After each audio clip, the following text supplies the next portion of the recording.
Bismillahirrahmanirrahim. Alhamdulillahirabbil alamin. Assalatu wassalamu ala Rasulillah wa ala alihi washabihi ajmain. Anak-anak, pada kesempatan hari ini Pak Catur akan membahas materi tentang tata cara mandi wajib. Hukum mandi wajib setelah haid. Hukum mandi wajib setelah haid itu adalah wajib. Mandi wajib setelah haid biasa disebut dengan mandi wajib.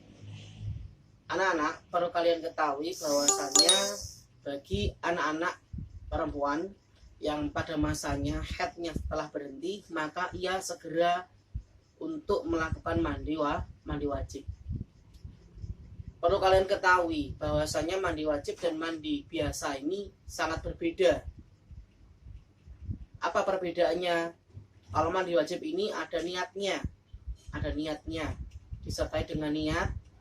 Dan yang kedua adalah mengguyur anggota tubuh secara keseluruhan. Semuanya harus terkena air.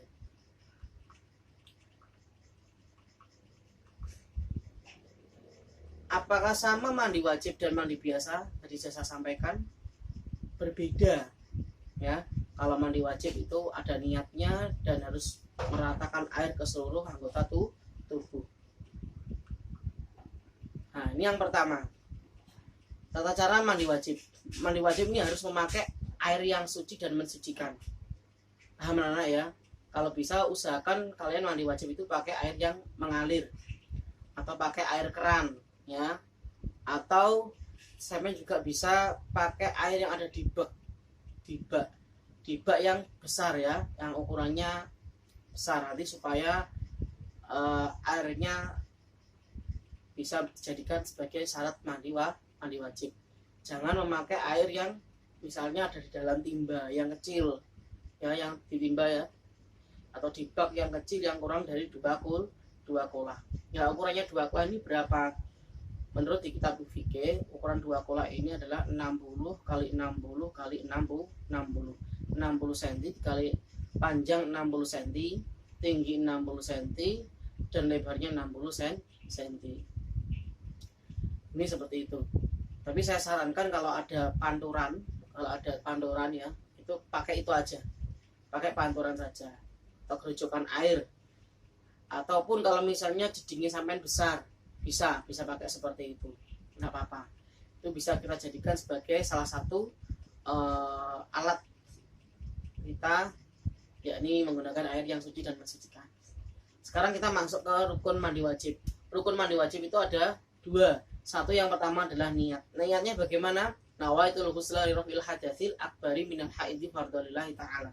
Saya berniat mandi wajib untuk menghilangkan hadas besar karena haid, wajib karena Allah. Jadi gini, niat ini tempatnya di dalam hati anak-anak. Tidak diucapkan, tetapi dalam hati. Yang kedua adalah mengalirkan air ke seluruh anggota tubuh. Perhatikan, ketika kalian niat itu ketika kalian pertama kali mengguyurkan air ke anggota tubuh. Jadi ketika kita ambil air atau kita gerjokan itu dalam hati kita niat. Nawaitul ghusla li raf'il hadatsil minal nawaitul ghusla li raf'il hadatsil akbari minal haidzi fardhalillahi ta'ala. Bersamaan dengan ketika kita mengalirkan air ke seluruh tubuh. Perhatikan bagian-bagian penting yang biasanya jarang kalian basuh. Ketika mandi, jangan kondisi berdiri saja sampai jongkok, ya. Bagian perut, kemudian di ketiak, apapun yang terlihat itu wajib dibasuh. Telinga, di belakang telinga ini, ya, hidung, kemudian mohon maaf sambil jongkok, sambil membersihkan, ya, membersihkan kemaluan dan sebagainya, bersihkan. Terus setelah itu merata di kuku-kuku itu, ya, kuku-kuku itu jangan sampai ada kuku yang panjang, nanti takutnya menghalangi air sampai pada kulit. Diusahakan kukunya jangan sampai panjang. Kemudian diperhatikan lagi anak-anak ketika sampai mempunyai sesuatu hal, misalnya tato, cat, apapun yang bisa menghalangi sampainya air pada kulit itu harus dibersihkan terlebih dahulu. Sekarang sunah-sunah mandi.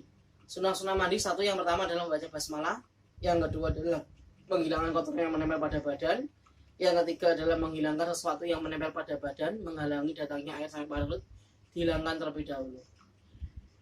Berwudu dengan sempurna, kemudian mendahulukan anggota yang paling kanan, dan saya kira penjelasan dari Pak Catur selesai. Semoga ini bisa membawa manfaat, menambah wawasan kalian terkait dengan mandi wajib. Oleh karena itu nanti kalau ada yang ditanyakan, silakan bisa ditanyakan secara langsung pada Pak Catur, bisa lewat WA atau lewat komentar, nanti akan saya jelaskan. Itu yang dapat saya sampaikan, kurang lebihnya mohon maaf. Assalamualaikum warahmatullahi wabarakatuh.